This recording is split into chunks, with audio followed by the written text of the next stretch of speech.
Hello, Ayellet. Hi. What does social cohesion mean to you? What is it? That sectors, despite being different from one another, respect one another and help one another. I think that we saw really lovely examples of social cohesion at the beginning of the COVID crisis when Naftali Bennett was the Minister of Defense and he was sent to the soldiers and the soldiers were helping the people of Bnei Brak and the people of Bnei Brak were giving them food. But this is a nice example of social cohesion when they respect one another. And then afterwards, as the crisis went forward, this kind of stopped. Well, we saw all sorts of professional studies and surveys conducted in preparation for this summit. So what do you think? If we now sort of put our fingers on the pulse of social cohesion, where are we at?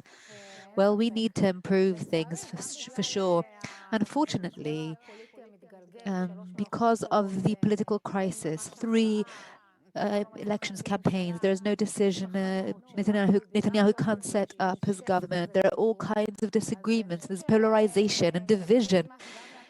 Yes, Bibi, not Bibi. So I think it's time to set up a government and to do good. I think that when we're united, we do better. We need to learn to work together. So how does social cohesion have anything to do with politics? Because ostensibly, let's say we continue on this path and keep going to the fifth and sixth and seventh elections campaign. The different groups within Israeli society should be able to live together without any difference without regard to what happens with parliament. But there are different messages and people are trying to go to extremes in campaigns. And when there is a stable, functioning government, things are calmer. You know, in an elections campaign, everyone talks to their own sector and likes to highlight the differences. And when I was the Minister of Justice, I was everyone's Minister of Justice. Of course, I represented a certain ideology, but I certainly was very attentive to the Arab sector. I appointed the judges in the Arab sector. I appointed a new female, the first female Qadi.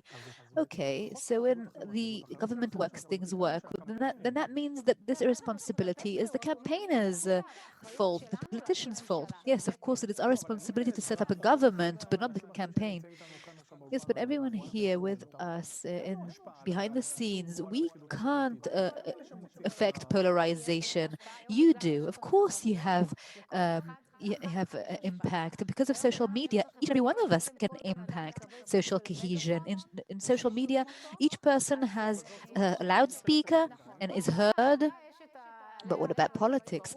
Of course, political leadership has responsibility, but I think each and every citizen also has similar responsibility, primarily because of social media. We see a discourse there that focuses on hatred. I will give you an example, the simplest example about me. A month ago, had a picture up. I posted a picture of challahs for Shabbat. You know, I just wrote Shabbat Shalom and I showed the challah that I baked for Shabbat, you know, the biggest consensus in the world. And then this hateful fake news discourse was started. And the fake news is, did I really bake these challahs or did I buy them? Why do you have to start a discourse like that? No, she just bought them and she's pretending to have baked them. And okay, so Ayellet, you are if you post a picture of a challah or anything else up on social media, any kind of storm that you had with your singing, you also had a bit of an issue there.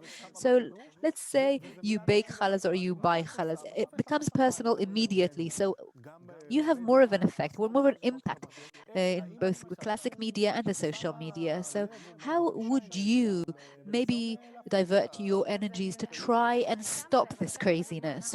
Well, I am, and we, the politicians, tweet and post on Facebook. And the more you write in a more kind of poignant language, the more likes you get. But I don't want to be enslaved to the number of likes I get. And I feel responsible. And often I try to write less vehemently, less poignantly. I don't try to sort of really go against a certain sector exactly for these reasons. So yes, we are responsible. We have to think about it every day. And we need to know how to represent your ideology, but also to respect others. Okay, so let's talk about Benjamin Netanyahu, who is a political adversary, obviously a rival of yours. He doesn't seem to be taking his messages down a notch. I don't want to judge him, but I would say that he is perhaps, or maybe not so much him, but his spokespeople on the social media are quite aggressive.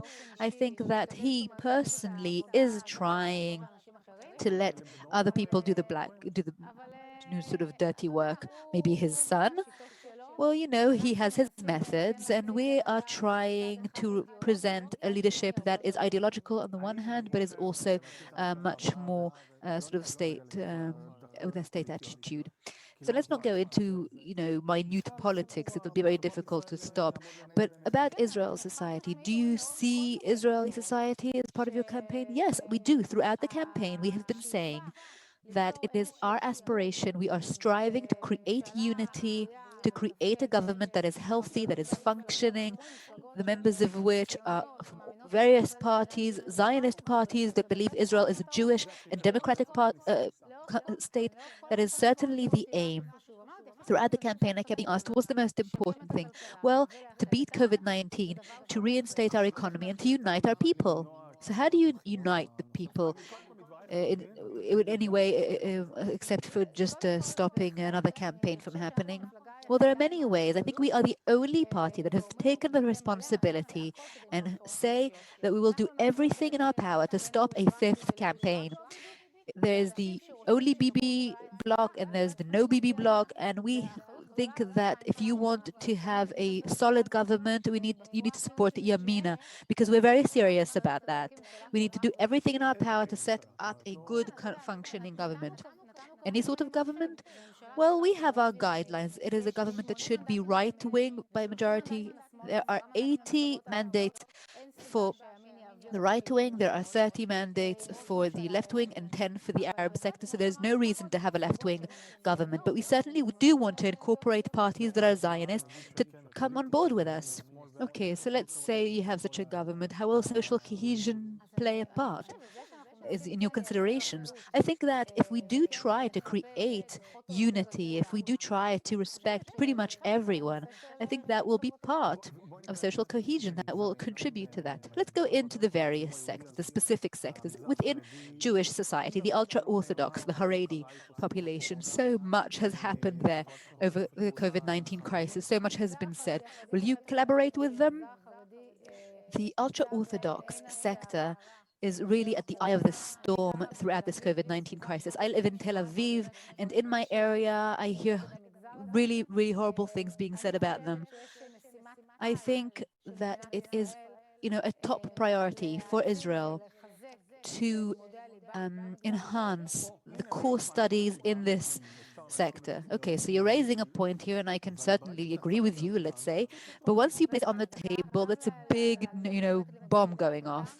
Okay, so we need to strengthen core studies, and we also need to incorporate them into the labor market. This is a top priority. We're saying something that is not popular. We are willing to exempt them from the military at age 21 or 22, as long as they go and join the workforce.